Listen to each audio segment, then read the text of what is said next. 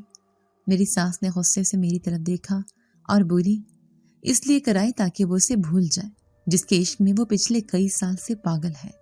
اس لیے کرائی کہ میں اس کی وہاں شادی نہیں کرنا چاہتی تھی۔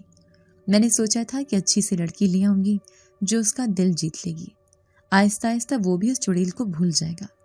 مگر مجھے کیا علم تھا کہ میں ایک گائے لے کر آ رہی ہوں۔ ارے جس کے اپنے چہرے پر مسکراہٹ مشکل سے آتی ہے وہ کسی اور کو کیا خوش رکھے گی؟ ارے کلموہی، نہ تجھ میں شوخی ہے نہ ادائیں ہیں، نہ تیری آنکھوں سے محبت جھلکتی ہے، وہ تیرے ساتھ کیا خوش رہے گا؟ چل دفع ہو یہاں سے۔ میری ساس نے مجھے اتنی زور سے ڈانٹا کہ میں ڈر گئی۔ میں خاموشی سے کمرے کی طرف چل پڑی جہاں میں نے اپنی تنہائی کاٹنی تھی۔ میں نے کمرے کی صفائی کی، اپنا سارا سامان کمرے میں شفٹ کیا۔ کچن میں آئی تو میری ساس کھانا تیار کر چکی تھی۔ کہنے لگی کھانا بن چکا ہے، اب تو صرف سلاد کاٹ لے۔ میں اپنے کمرے میں لیٹی خلاؤں میں گھور رہی تھی، نیند آنکھوں سے کوسوں دور تھی۔ ساس کی باتیں میرے کانوں میں گونج رہی تھیں کہ نہ مجھ میں شوخی ہے نہ ادائیں ہیں، نہ میری آنکھوں سے محبت جھلکتی ہے۔ شاید وہ درست تھی، مگر مجھ میں یہ سب کیسے آتی؟ ماں کی جدائی اور پھر سوتیلی ماں کی بے رخی نے کبھی شوخ و چنچل ہونے ہی نہیں دیا۔ ایک مسکراہٹ تھی جو ابو کے ساتھ ہی چلی گئی۔ ابو کی دنیا سے جانے کے بعد اگر میری سوتیلی ماں مجھے اپنے بچوں جیسا پیار دیتی تو شاید میں سنبھل جاتی، میری طبیعت میں اتنا روکھا پن نہ ہوتا۔ مگر انہوں نے تو ابو کے جانے کے بعد مجھے گھر سے نکالنے میں دیر نہ کی، بلکہ میرے دل کی آواز ہی نہ سنی کہ میں کیا چاہتی آئی۔ سسرال آئی تو شوہر نے کسی فالتو سامان کی طرح اٹھا کر کمرے سے باہر پھینک دیا۔ اب ان حالات میں عورت چاہے مرد کے لیے اہمیت رکھتی ہو یا نہیں، مرد کا دل جیتنے کی ذمہ داری بھی اسی کی ہوتی ہے۔ آخر چند دن بعد مجھ پر انکشاف ہوا کہ میرے سسر اور ان کے چھوٹے بھائی اکٹھے کاروبار کرتے تھے۔ کاروباری معاملات میں دونوں بھائیوں کے درمیان انبن ہوئی اور بارات لڑائی جھگڑے تک جا پہنچی۔ میرے سسر کے بھائی کے مطابق کاروبار میں نقصان ہو رہا تھا، جبکہ میرے سسر کے مطابق ان کا بھائی انہیں دھوکہ دے رہا تھا۔ نہ جانے قصور کس کا تھا، مگر لگنے والے اور ساکھ کو کسی نے بجھانے کی کوشش نہ کی، بلکہ ہر کوئی صاحب حیثیت جلدی پر تیل کا کام کرتا رہا۔ اس کا نتیجہ یہ نکلا کہ غلط فہمی دو بھائیوں کو دشمنی تک لے آئی۔ میرے شوہر جمشید اور ان کے چچا کی بیٹی کرن ایک دوسرے کو پسند کرتے تھے۔ اگر کسی کا زیادہ نقصان ہوا تو وہ نقصان میرے شوہر اور کرن کا تھا۔ سب کو یہ علم تھا کہ جمشید اور کرن ایک دوسرے کو پسند کرتے ہیں، لہٰذا جمشید کے چچا نے جمشید کو سختی کے ساتھ تنبیہ کی کہ وہ کرن کو بھول جائے اور اس دروازے پر دوبارہ کبھی نہ آئے۔ مگر محبت کب کسی کی مانتی ہے؟ جمشید نے خفیہ طور پر اپنے کزن کے ساتھ رابطہ رکھا ہوا تھا۔ وہ اسے کورٹ میرج کے لیے راضی کرنے کی کوشش کر رہا تھا، لیکن کرن کورٹ میرج کے لیے تیار نہ ہو رہی تھی۔ اس کی ایک ہی ضد تھی کہ تایا اور تائی کو منا کر ہمارے گھر لے کر آؤ، لیکن میری ساس نے وہاں جانے سے صاف صاف انکار کر دیا اور ساتھ یہ بھی کہہ دیا کہ وہ کسی صورت کرن کو بہو تسلیم نہیں کرے گی۔ میری ساس نے فوراً بیٹی کے لیے رشتہ ڈھونڈنا شروع کر دیا کہ وہ بیٹی کی شادی کر دے گی تو بیٹا سب کچھ بھول جائے گا اور پیچھے ہٹ جائے گا۔ مگر وہ یہ نہیں جانتی تھی کہ کبھی کبھی محبت کی آگ سب کچھ جلا کر راکھ کر دیتی ہے۔ میرے شوہر نے خود کو تنہا کر لیا تھا، کیونکہ انہیں نہ ماں سمجھنے کے لیے تیار تھی نہ محبوبہ۔ لیکن کرن کوئی عام لڑکی نہ تھی، وہ ایک بہادر لڑکی تھی۔ اس نے اپنے گھر میں فیصلہ سنا دیا تھا کہ اگر وہ شادی کرے گی تو جنید کے ساتھ کرے۔ اب نہ جانے وہ خاندانی دشمنی کو ختم کرنا چاہ رہی تھی یا ہر حال میں اپنا سر اونچا رکھنا چاہتی تھی، نہیں معلوم۔ میں سوچ میں پڑ گئی کہ میں ایک بے سہارا اور کمزور لڑکی جمشید کے لیے کیا کر سکتی تھی۔ تو میں نے ایک فیصلہ کیا۔ میں نے موقع دے کر اپنے شوہر سے بات کی، بھلے وہ مجھ سے بات نہ کرتے تھے لیکن انتہائی بے رخی سے میری بات سن لیا کرتے تھے، پھر چاہے وہ جواب دیں یا نہ دیں ان کی مرضی ہوتی تھی۔ بہرحال ایک دن وہ شام کے وقت گھر آئے۔ میں ان کے کمرے میں چلی گئی اور بولی، آپ کا مجھ سے یوں ناراض ہونا تو بنتا نہیں، کیونکہ آپ دل کے ہاتھوں مجبور ہیں اور میں نصیب کے ہاتھوں۔ میں کبھی بھی آپ کو تنگ نہیں کروں گی، ایک کونے میں چپ کر کے پڑی رہوں گی۔ امی کہتی ہیں کہ میں شوخ چنچل نہیں ہوں، مجھ میں ادائیں نہیں ہیں۔ اس کی وجہ یہ ہے کہ میں زندگی نہیں جی رہی، صرف وقت گزار رہی ہوں۔ مگر میں دل سے چاہتی ہوں کہ آپ اپنی زندگی جئیں۔ آپ کرن سے شادی کر کے اسے گھر لے آئیں۔ میرے شوہر نے چونک کر میری طرف دیکھا اور بولے کیا تمہیں کرن کے یہاں آنے سے کوئی فرق نہیں پڑے گا؟ میں نے کہا فرق اس سے پڑتا ہے جس کی کوئی حیثیت ہو۔ یہ کہہ کر میں کمرے سے نکل آئی۔ میرے گھر کا دروازہ کون سا میرے لیے کھلا تھا؟ بہتر تھا کہ میں چپ کر کے ایک کونے میں پڑی رہتی۔ سر پر چھت تو تھی، کیا معلوم اسی طرح میرے شوہر مجھ سے راضی ہو جاتے۔ رشتے قربانی مانگتے ہیں تو میں قربانی کے لیے پہل کر چکی تھی۔ میرے شوہر نے کرن کے ساتھ رابطہ تیز کر دیا اور اسے منانے کی سر توڑ کوشش کرنے لگے۔ آخر 2 ہفتے کی مسلسل کوشش کے بعد میرے شوہر چچا کے گھر چلے گئے۔ کرن گھر پر اکیلی تھی۔ جمشید اسے کورٹ میرج کے لیے راضی کرنے لگے کیونکہ فی الحال اس کے پاس کوئی اور طریقہ نہیں تھا۔ وہ کرن کو یہی سمجھانے کی کوشش کر رہے تھے کہ ایک بار شادی ہو گئی تو سب مان جائیں گے، میں سب کو منا لوں گا۔ جب تک شادی نہیں ہوتی سب ہمیں اپنی مرضی کے مطابق دبانے کی کوشش کرتے رہیں گے۔ اتنے میں جمشید کے چچا اتفاق سے اچانک گھر چلے آئے۔ وہ جمشید کو کرن کے ساتھ دیکھ کر آگ بگولا ہو گئے اور جمشید کو سنگین نتائج کی دھمکیاں دینے لگے، مگر جمشید بھی فیصلہ کر گیا تھا۔ انا کی جنگ میں اکثر انسان ہار جاتے ہیں اور انا جیت جاتی ہے۔ جمشید نے کرن کا ہاتھ پکڑ لیا اور بولا چچا آج آپ جو کچھ بھی کر لیں، آج میں کرن کو اپنے ساتھ لے کر جاؤں گا۔ یہ دیکھ کر چچا کا خون کھول اٹھا۔ وہ اپنی بندوق نکال لائے۔ کرن نے چیخنا چلانا شروع کر دیا، مگر ان کے غصے نے ان کی آنکھوں پر پٹی باندھی تھی۔ جمشید اپنے سگے چچا کے ہاتھوں دنیا سے چلا گیا۔ انا کی ایک کہانی ختم ہوئی مگر نسلیں تباہ کر گئی۔ ہمارے گھر میں صفے ماتم بچھ گیا۔ آنسو تھے کہ خشکی نہیں ہو رہے تھے۔ میں نے تو چاہا تھا کہ جمشید اور کرن ایک ہو جائیں، شاید اسی طرح میں اپنے شوہر کے دل کے کسی کونے میں تھوڑی سی اپنی جگہ بنا لوں، مگر یہ تدبیر بھی الٹی پڑ گئی۔ مجھے کیا معلوم تھا کہ میرا شوہر اناؤں کی جنگ میں ہار جائے گا۔ میرے شوہر کے کل ہوئے، سارے مہمان چلے گئے۔ میری ساس شاید مجھ سے کچھ کہنا چاہتی تھی لیکن میرے سسر نے انہیں چپ کرا دیا۔ میری عدت کے دن شروع تھے۔ سب مہمانوں کے جانے کے بعد میری ساس جو پہلے سے ہی بری طرح رو رہی تھیں میرے سسر پر برس پڑی۔ آپ نے اس بدبخت کو جانے کیوں نہیں دیا؟ اچھا بھلا اس کی خالہ اسے لے کر جا رہی تھی۔ میرے سسر بولے یہ تم کیسی باتیں کر رہی ہو؟ صرف تمہارا بیٹا اس دنیا سے نہیں گیا، اس کا شوہر بھی اس دنیا سے گیا ہے۔ اس کی عدت کے دن ہیں تو کیا میں اسے گھر سے نکال دوں؟ میری ساس بولی ہاں نکال دے، یہ منحوس ہے۔ اسے پیدا کرنے والی اس کی ماں دنیا سے چلی گئی، اس کا باپ چلا گیا اور اس کی سوتیلی ماں سمجھدار تھی کہ اس نے جلدی جلدی اسے گھر سے نکالا۔ میں تو اسے اپنے گھر روشنی بنا کر لائی تھی، مجھے کیا معلوم تھا کہ یہ میرے بیٹے کو بھی کھا جائے گی۔ میرے سسر بولے خدا کا واسطہ حلیمہ، تم کیسی دقیانوسی باتیں کر رہی ہو؟ اس لڑکی کی حالت تو دیکھو، تمہارے بیٹے نے ایک دن اسے اپنی بیوی تسلیم نہیں کیا۔ میں تمہیں منع کرتا رہا کہ جو تمہارا بیٹا کر رہا ہے اسے کرنے دو، پرائی بچی کی زندگی برباد مت کرو، مگر تم نے میری ایک نہ مانی۔ اب تم مزید خدا کی ناراضگی مول بت لو۔ یہ سنتے ہی میری ساس آگ بگولا ہو گئی۔ میری ساس نے مجھے بازو سے پکڑا اور کھینچتے ہوئے باہر لے جاتے ہوئے بولی میں تجھے یہاں نہیں رہنے دوں گی، منحوس چل نکل میرے گھر سے۔ میں اپنی ساس کی منت کرنے لگی، امی خدا کے لیے مجھے چھوڑ دے، میں بے قصور ہوں۔ میرے سسر نے یہ دیکھا تو وہ بھی ہمارے پیچھے بھاگتے چلے آئے۔ میری ساس نے باہر کا گیٹ کھولا۔ اس سے پہلے کہ وہ مجھے گلی میں دھکا دیتی میرے سسر نے ان کا ہاتھ پکڑ لیا اور بولے بس کر دو حلیمہ، بس کر دو، ہم سب کو تماشا مت بنا۔ انہوں نے گیٹ بند کر دیا، میرا ہاتھ ساس سے چھڑایا اور بولے اینی تم اندر اپنے کمرے میں جاؤ۔ میں روتی ہوئی اپنے کمرے کی طرف بھاگ گئی۔ یہ گھر میرے لیے مسافر خانہ ثابت ہوا تھا۔ یہاں رہنے کی میری مدت ویسے تو پوری ہو چکی تھی، سسر کے ٹیک کی وجہ سے میں یہاں اپنی عدت پوری کر رہی تھی۔ میری ساس کا بڑا بیٹا جو باہر ملک رہتا تھا اور جنازے پر نہیں آ سکا تھا، وہ بھی صبح شام فون کر رہا تھا۔ اس نے میری ساس سے کہا کہ میرے پاس آ جائے، وہاں رہ کر کیا کرنا ہے؟ بھائی دنیا سے چلا گیا، رشتے ختم ہو گئے، اب یہاں کس کے لیے رکنا ہے؟ میری ساس بھی یہاں رکنے کے لیے تیار نہ تھی، لیکن میرے سسر نے کہا بیٹا فوراً نہیں آ سکتے، 4-5 مہینے تو لگ ہی جائیں گے کاروباری معاملات سمیٹنے میں۔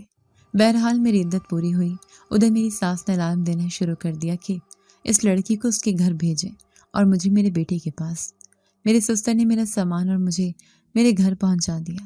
میں اپنے سسرال میں صرف 6 مہینے رہی، 3 مہینے شادی کے اور 3 مہینے عدت کے۔ گھر پہنچی بھی تو ایسے جڑے حالت میں جو کبھی درست نہ ہو سکتی تھی۔ یہاں ایک اور امتحان میرا منتظر تھا۔ یقیناً میری ستیلی ماں نے مجھے جلد از جلد گھر سے اس لیے نکالا تھا کہ میں منحوس تھی، لیکن میں تو لوٹ کر پھر یہاں آ گئی تھی۔ اب وہ میرے ساتھ کیا کرنے والی تھی اللہ جانتا تھا۔ میں نے گھر میں قدم رکھا تو میری ستیلی ماں نے مجھے دیکھتے ہی منہ پھیر لیا۔ اس سے مجھے سمجھ آ گئی کہ میری سختیوں کا ایک دور ختم ہوا تو دوسرا شروع ہو گیا ہے۔ امی نے میرے جہیز کا سامان چھت والے کمرے میں رکھوا دیا اور مجھے بھی حکم دے دیا کہ نیچے اس وقت تک نہ آیا کروں جب تک ان کا حکم نہ ہو۔ مجھ پر منحوس ہونے کی ایسی چھاپ لگ چکی تھی کہ ہر کوئی مجھ سے ڈرنے لگا تھا، یہاں تک کہ خاندان والے بھی مجھ سے سیدھے منہ بات نہ کرتے، بلکہ اگر میں نیچے ہوتی اور کوئی مہمان آ جاتا تو خاص طور پر مجھے اوپر بھیج دیا جاتا، یا مہمان اتنی خوفزدہ نظروں سے مجھے دیکھتے کہ میں خود ہی چھت پر چلی آتی۔ چھت والے کمرے کی حالت کچھ خاص اچھی نہ تھی۔ کباڑ کا کافی سامان پڑا تھا جو میں نے کمرے سے باہر نکال کر رکھ دیا تھا۔ دن ہو یا رات تنہا اس کمرے میں پڑی رہتی۔ بہن بھائیوں سے بات کرنے کی اجازت نہ تھی، نہ ہی چھوٹے بھائی کو گود میں لے سکتی تھی۔ بڑی خالہ نے مجھے اپنے گھر لے جانا چاہا، مگر ان کی ساس نے انہیں سختی سے منع کر دیا۔ وہ بھی پرانے خیالات کی مالک تھی، لہٰذا میری نحوست سے اپنے گھر کو بچانا چاہتی تھی۔ سوچ سوچ کر میرا دماغ پھٹنے لگا تھا۔ میرے آنسو خشک ہونے کا نام ہی نہیں لے رہے تھے، جیسے آنکھوں میں کوئی سیلاب اتر آیا ہو۔ اتنی لمبی زندگی تنہا کیسے گزاروں گی؟ کوئی تو ہوتا جو مجھ سے بات کرتا، گھڑی پر نظریں ٹکائے میری آنکھیں پتھر کی ہو جاتی، مگر وقت نہ گزرتا۔ ایک دن چھوٹے بہن بھائی اسکول گئے ہوئے تھے اور امی بھی چھوٹے کو گود میں لے کر نہ جانے کہاں چلی گئی تھی۔ میں نے چھت سے انہیں گھر سے باہر جاتے دیکھا تو نیچے چلی آئی۔ ابو کے کمرے میں گئی، ابو کی بہت یاد آ رہی تھی۔ میں نے الماری کھولی، ابو کی واسکٹ پڑی تھی۔ میں نے ابو کی واسکٹ نکال لی اور اپنے سینے سے لگا کر رونے لگی۔ بہت دن بعد خالی گھر ملا تھا، دل کر رہا تھا زور زور سے روؤں، شاید دل کو قرار آ جائے کہ اچانک میرے کانوں سے آواز ٹکرائی، اینی۔ میں نے چونک کر دیکھا، بڑے چچا کا بیٹا میرا کزن عادل کھڑا تھا۔ میں زمین پر بیٹھی رو رہی تھی۔ عادل بولا، مت رو اینی، اٹھ جاؤ۔ میں کھڑی ہو گئی۔ وہ بولا، تمہارا قصور نہیں ہے، تمہارے نکاح سے ایک دن پہلے میں چچی کو یہی بتانے کے لیے آیا تھا کہ تمہاری شادی وہاں نہ کریں، کیونکہ اس لڑکے کا اپنی کزن کے ساتھ افیئر چل رہا ہے، اور صرف افیئر ہی نہیں بلکہ یہ شادی بھی اس کی مرضی کے خلاف زبردستی کی جا رہی ہے۔ ایسے میں تمہارا مستقبل کیا ہوگا؟ مگر چچی نے میری ایک نہ مانی۔ میں نے کہا تھا کہ وہ کچھ دن انتظار کر لے، اگر وہ تمہاری شادی جلدی کرنا بھی چاہتی ہیں تو تمہارے لیے کہیں اور رشتے دیکھتے ہیں، مگر وہ نہ مانی۔ انہوں نے ہر ذمہ داری کا بوجھ تمہارے اوپر ڈال کر تمہیں رخصت کر دیا۔ آخر کیا ہوا؟ تمہاری زندگی خراب ہو گئی۔ عادل یہ کہتے ہوئے میری طرف بڑھا۔ دیکھو اینی، میں چاہتا ہوں کہ پیچھے سے آواز آئے، رک جاؤ عادل۔ عادل رک گیا۔ اس نے مڑ کر دیکھا، کمرے کے دروازے پر امی کھڑی تھیں۔ وہ غصے سے ہمیں دیکھ رہی تھیں۔ بولی، کس کی اجازت سے اندر آئے ہو؟ عادل پریشان ہو گیا اور بولا، چچی، یہ میرے چچا کا گھر ہے، مجھے یہاں آنے کے لیے کسی کی اجازت نہیں چاہیے۔ امی چلائی، تمہارے چچا اس دنیا میں نہیں رہے، اس لیے اگر میں گھر پر نہیں ہوں تو تمہیں باہر والے دروازے سے واپس لوٹ جانا چاہیے۔ عادل بولا، چچی، آپ زیادتی کر رہی ہیں۔ امی چلاتے ہوئے بولی، میں اس گھر کی عزت کو خاک میں نہیں ملانا چاہتی، سمجھ گئے تم؟ تمہارے سامنے جو معصوم صورت کھڑی ہے، اس کی نحوست سے گھر کے گھر تباہ ہو گئے۔ اب کیا تم برباد ہونا چاہتے ہو؟ عادل خاموش تھا، کچھ نہ بولا۔ وہ چند لمحے امی کو دیکھتا رہا، پر خاموشی سے باہر نکل گیا۔ اس کے جانے کے بعد امی میری طرف آئیں۔ انہوں نے ابو کے باسکٹ میرے ہاتھ سے کھینچ کر بیڈ پر پھینکی اور مجھے بالوں سے گھسیٹتے ہوئے کمرے سے باہر لے آئیں۔ میں نے کہا، امی خدا کے لیے مجھے چھوڑ دیں، میں دوبارہ کوئی غلطی نہیں کروں گی۔ امی نے میرے بالوں کو کھینچتے ہوئے کہا، تجھے غلطی کرنے کے لیے میں زندہ چھوڑوں گی تب تو غلطی کرے گی نا؟ امی نے مجھے زمین پر دھکا دیا اور قریب رکھی چھڑی اٹھانے کے لیے لپکی کہ اسی اسنا میں اٹھی اور تیزی سے چھت کی طرف دوڑ لگا دی۔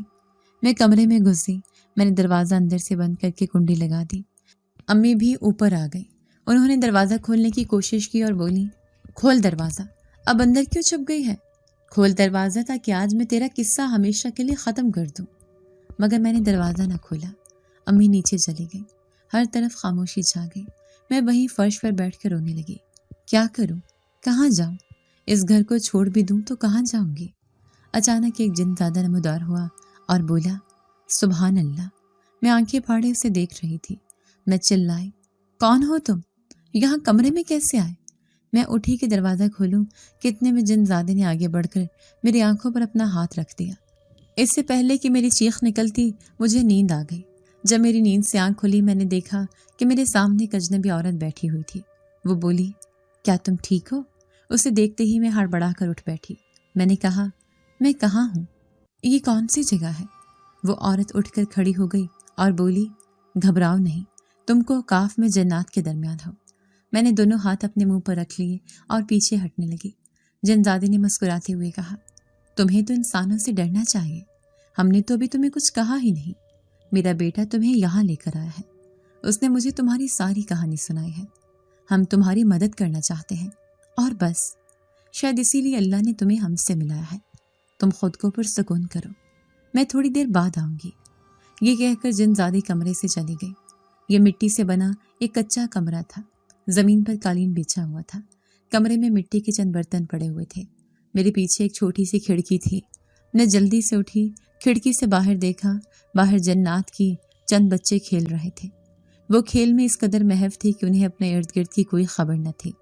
ان کے ہنسنے کی آوازیں اور کہکے ہر طرف گونج رہے تھے۔ میں ان کا معصوم بچپن دیکھ کر مسکرانے لگی۔ تھوڑی دیر بعد میرے کمرے کا دروازہ کھلا۔ میں نے چونک کر دروازے کی طرف دیکھا۔ وہی جنزادی اندر آئی، مجھے دیکھ کر مسکراتے ہوئے بولی، چلو میرے ساتھ آؤ، تمہیں بہت اچھی جگہ لے کر جاؤں گی۔ میں نے ڈرتے ڈرتے اس کے ساتھ چل پڑی۔ ہم کمرے سے باہر نکلے اور ایک سمت میں چل پڑے۔ یہ جگہ بہت اچھی تھی، صاف ستھری، زمین پر نرم نرم گھاس اگی ہوئی تھی، جگہ جگہ پھول کھلے ہوئے تھے۔ کچھ دور اونچے اونچے درخت ایک قطار میں لگائے گئے تھے۔ ادھر ادھر کچھ جنات چل پھر رہے تھے۔ جنزادے مجھے لے کر ایک کمرے کے اندر داخل ہو گئے۔ اس کمرے کا منظر بھی اندر سے پہلے والے کمرے جیسا تھا۔ سامنے جنزادی گاؤں تکیے سے ٹیک لگائے بیٹھی ہوئی تھی۔ وہ ہاتھ میں تسبیح لیے پڑھ رہی تھی۔ تسبیح دیکھ کر میں نے اندازہ لگایا کہ یہ مسلمان جن تھا۔ مجھے دیکھتے ہی وہ بولی، بیٹھ جاؤ اینی۔ میں اس کے سامنے بیٹھ گئی۔ مجھے لانے والی جنزادی بھی میرے پاس ہی بیٹھ گئی۔ پھر وہ بولی، ویسے تو تمہیں بیٹھنے کی بجائے سونے کے لیے کہنا چاہیے، کیونکہ بہت عرصہ ہوا تم سکون کی نیند نہیں سوئی ہو۔ اس کی یہ بات سن کر میں نے نظریں جھکا لیں۔ وہ بولی، دراصل ہمارا بیٹا تمہارے مکان کی چھت کے کمرے میں بہت دنوں سے رہ رہا تھا اور وہ تمہیں وہاں روتے تڑپتے دیکھتا۔ آخر اس نے مجھے بتایا اور میں نے تمہیں یہاں بلوا لیا۔ میں تم سے ڈھیروں باتیں کرنا چاہتی تھی اور یہ بھی چاہتی تھی کہ تم اپنے دل کی باتیں مجھ سے کہو، کیونکہ تم بھی اپنے دل کی باتیں کسی سے کرنا چاہتی ہو۔ میں نے کہا، ہاں، مگر شاید مجھے اس کا حق نہیں۔ جنزادی بولی، جانتی ہو، ہم اپنی مشکلوں پر قابو اپنے اعصاب کی وجہ سے پاتے ہیں۔ اعصاب اگر مضبوط ہوں تو آدمی بڑی سی بڑی آزمائش سے گزر جاتا ہے، اور اگر اعصاب کمزور ہوں تو آدمی خود سے ہی شکست کھا جاتا ہے۔ کبھی کبھی صرف 2 میٹھے بول انسان کا حوصلہ بڑھا دیتی ہے، اور تمہیں 2 میٹھے بول کی ضرورت ہے جو تمہیں کہیں سے نہیں ملتے، اور اگر کہیں سے ملنے لگے تو ان کا راستہ روکا جاتا ہے۔ میں پہلے ہی بہت دکھی تھی۔ بولی، میں کیا کروں؟ میں کیسے اپنی تقدیر بدلوں؟ جنزادی نے کہا، واپس جاؤ، اللہ کے ساتھ دل لگاؤ، اپنے معاملات اس کے سپرد کر دو، مگر اس یقین کے ساتھ کہ وہ تمہیں مایوس نہیں لوٹائے گا، کیونکہ یقین ہی ہر مشکل کو ختم کرتا ہے اور ہر رشتے کو بناتا ہے۔ اور عادل کی شکل میں نظر آنے والی روشنی کو پکڑ لو۔ عادل کا نام سن کر میں نے چونک کر جنزادے کی طرف دیکھا۔ وہ مسکراتی ہوئی تسبیح پڑھ رہی تھی اور اس کی آنکھیں بند تھیں۔ وہ بولی، تم جاؤ، اللہ تمہاری مدد کرے گا۔ پھر وہ مجھے گلاب کا پھول پکڑاتے ہوئے بولی، یہ پھول سنبھال کر رکھنا، یہ کوکاف کا خاص پھول ہے۔ میں نے گلاب کا پھول لے لیا۔ جیسے ہی میں نے گلاب کے پھول کو سونگھا مجھے نیند آ گئی۔ جو میری آنکھ کھلی میں چھت والے کمرے میں اپنے بیڈ پر سو رہی تھی۔ گلاب کا پھول میرے ہاتھ میں تھا۔ مجھے یقین نہیں آ رہا تھا کہ جو کچھ میں نے دیکھا وہ خواب تھا یا حقیقت۔ میں نے گلاب کا پھول تکیے کے نیچے رکھا، کمرے سے باہر نکل آئے۔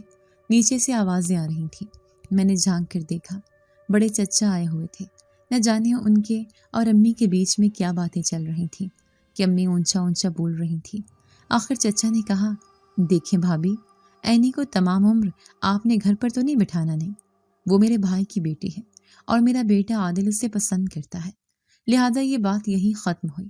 آپ اینی کو میرے حوالے کر دیں، اپنے بیٹے کے ساتھ اس کا نکاح بھی میں خود ہی اپنے گھر پر پڑھا لوں گا۔ لیکن امی انتہائی تکبر کے ساتھ کرسی سے کھڑی ہوئی اور بولی، اینی آپ کے بھائی کی بیٹی صحیح، مگر وہ میری بیٹی بھی ہے، چاہے سوتیلی ہی ہو۔ میں اس کی شادی وہیں کروں گی جہاں میں چاہوں گی۔ آپ جلد از جلد عادل کا گھر بسانے کی سوچیں تاکہ وہ اینی کو بھول جائے۔ امی کی یہ بات سن کر مجھے جنزادی کی بات یاد آ گئی۔ عادل کی شکل میں نظر آنے والی روشنی کو پکڑ لو۔ مجھے جمشید اور کرن یاد آ گئے، جن کی صرف محبت ہی نہیں، زندگی بھی ان کے بڑوں کے انا کی نظر ہو گئی تھی۔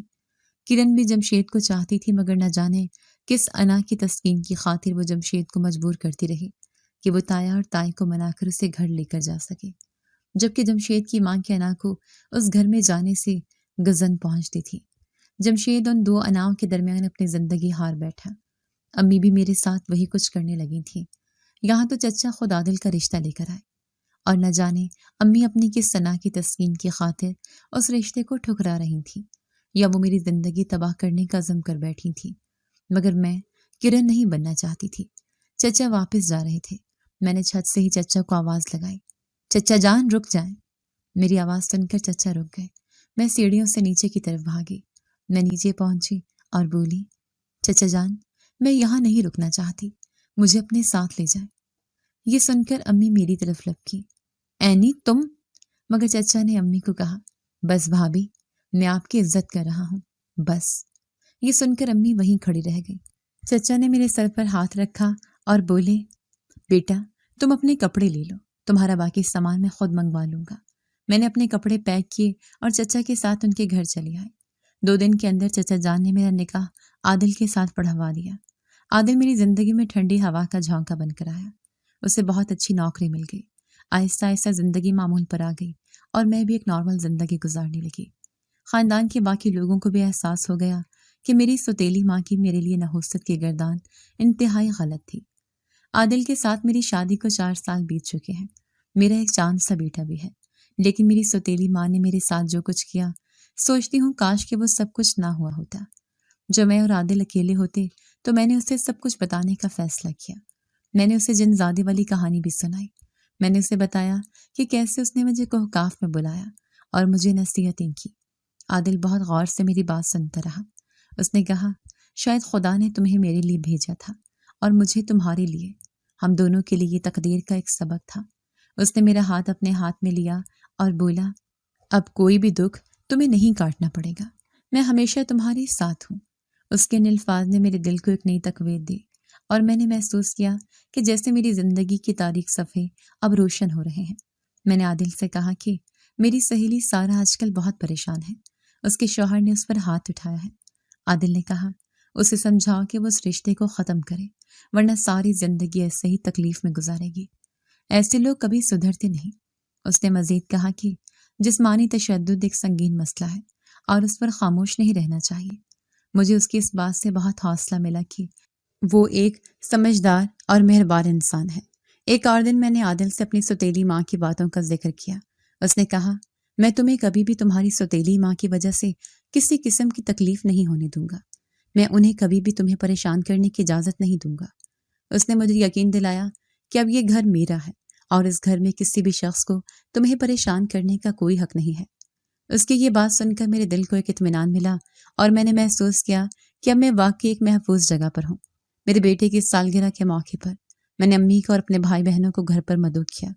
امی آئیں تو بہت سرد لہجے میں بات کر رہی تھیں۔ عادل نے انہیں سلام کیا اور احترام سے ان سے بات کی۔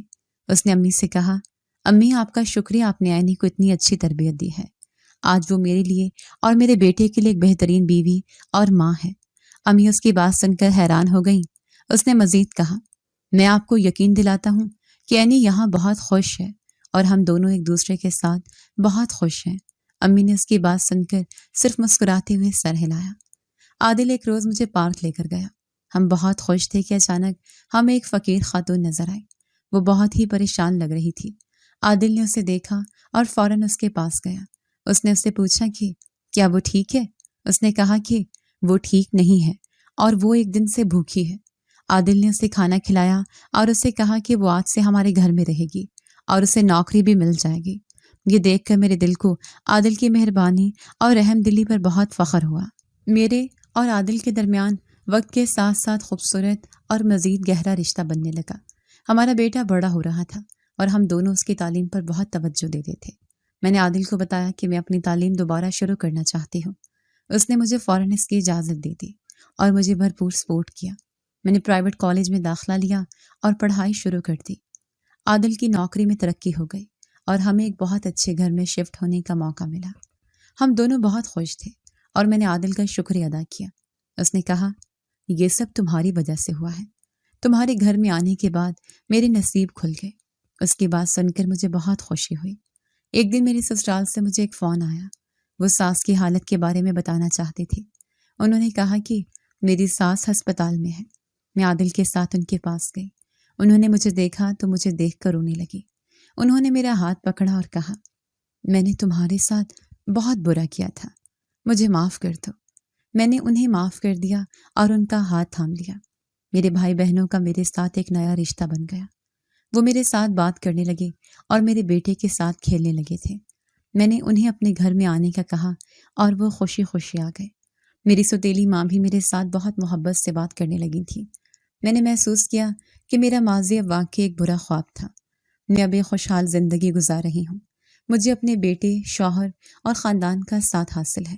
مجھے امید ہے کہ میری کہانی پڑھنے والے لوگ بھی اپنے مشکلات سے لڑ کر آگے بڑھ سکیں گے۔